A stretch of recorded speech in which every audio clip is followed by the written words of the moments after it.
ဒီမှာအဖမ်းခံလိုက်ရတဲ့အမျိုးသားကိုတတိထားမိလားသူကပြီးခဲ့တော့ကအာရီယာနာဂရန်တီနဲ့ကက်တီဘယ်ရီရဲ့ကွန်ဆန်ပွဲတွေမှာစင်ဘော်ထီကိုတက်ရောက်ပြီးတော့အဆိုတော်တွေကိုကိုထီလက်ရောက်ဖတ်တာတွေဆွေလာရနာလောက်တာတွေလုပ်ခဲ့တဲ့သူပါပြီးခဲ့တော့ကအာရီယာနာဂရန်တီ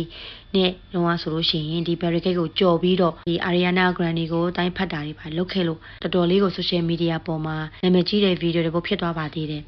အဲ့ဒီလူကအခုပေါ့နော်ဒါ Lady Gaga Australia နိုင်ငံ Brisbane မှာကျင်းပမယ် Lady Gaga concert ပွဲကိုရောက်ရှိနေတာကိုအဲ့ဒီမှာရှိတဲ့ security တွေကသတိထားမိပြီးတော့ဒီလူကိုကွင်းထဲကနေခေါ်သွားတာပါဒီလူကဘယ်လောက်ထိလဲလဲဆိုရင်သူ့သိမှာဆိုလို့သူကလုံးဝကိုရုပ်ဖြတ်ပြီးလာတာပါဒီမှာကြည့်ကြည့်ပါနော်လုံးဝသူ့မသိလောက်ဘူးထင်ပြီးရုပ်ဖြတ်ပြီးလာတာပါဒါပေမဲ့သိတဲ့သူတွေကလည်းတော်တော်လေးကိုခက်မှန်းနိုင်ပါတယ်နော်တော်တော်လေးကိုတော်ကြပါတယ်အဲ့မှာလည်းဒါလီလီကာကာကိုပေါ့နော်ဒီလိုမျိုးစင်မော်တီတက်ပြီးတော့လေဒါ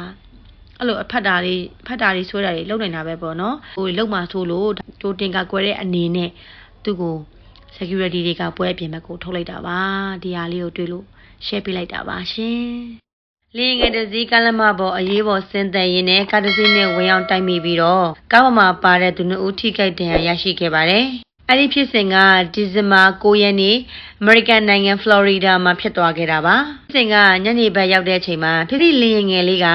အင်ဂျင်ပါဝါရုတ်တရက်ပြတ်တောက်သွားတဲ့အတွက်ကြောင့်မလို့အရေးပေါ်ကားလမပေါ်ကိုဆင်းသက်ဖို့တကူရွေးချယ်ခဲ့ရပါတယ်။ဒါပေမဲ့ဆန်ဆိုးစွာနဲ့သူဆင်းသက်ခဲ့တဲ့လမ်းကြောင်းမှာကားတစ်စီးရှိနေပါတယ်။အဲ့ဒီကာကိုလေငယ်လေးကမရှောင်နိုင်ဘဲနဲ့ဆင်းသက်နေစဉ်ဝင်ရောက်တိုက်မိခဲ့တာပဲဖြစ်ပါတယ်။ဒီပေါ်မှာခရီးသည်2ဦးပါခဲ့ပေမဲ့အဲ့ဒီခရီးသည်2ဦးကတော့ထိခိုက်ဒဏ်ရာရရှိမှုမရှိခဲ့ပါဘူး။ဒါပေမဲ့ခုနကတိုက်မိခဲ့တဲ့ကားပေါ်မှာရှိတဲ့အသက်58နှစ်အရွယ်မောင်အမျိုးသမီးကတော့အတော်လေးပြင်းပြင်းထန်ထန်ထိခိုက်ဒဏ်ရာရရှိခဲ့ပါတယ်။ဒီဖြစ်စဉ်ဖြစ်ပွားနေတဲ့အချိန်မှာကားလမ်းတွေကိုပိတ်ထားခဲ့ရပြီးတော့ထိခိုက်ဒဏ်ရာရရှိခဲ့တဲ့အမျိုးသမီးကိုလည်းအရေးပေါ်ဆေးရုံသို့အမြန်ဆုံးပို့ဆောင်ခဲ့ရပါတယ်။လေရင်ငယ်ဒီလိုဆက်ချုံရွေးမှုဖြစ်ရတဲ့အကြောင်းရင်းကိုလေချောင်းအာဏာပိုင်တွေကစုံစမ်းစစ်ဆေးနေပါတယ်။ဒါလည်းကံမဲပေါ်တော့ကိုသွားနေတဲ့လမ်းကြောင်းပေါ်ကိုလေရင်က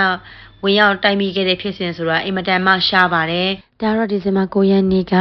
အမေရိကန်နိုင်ငံဖလော်ရီဒါမှာဖြစ်သွားခဲ့တဲ့လေရင် accident တစ်ခုအကြောင်းပဲဖြစ်ပါတယ်။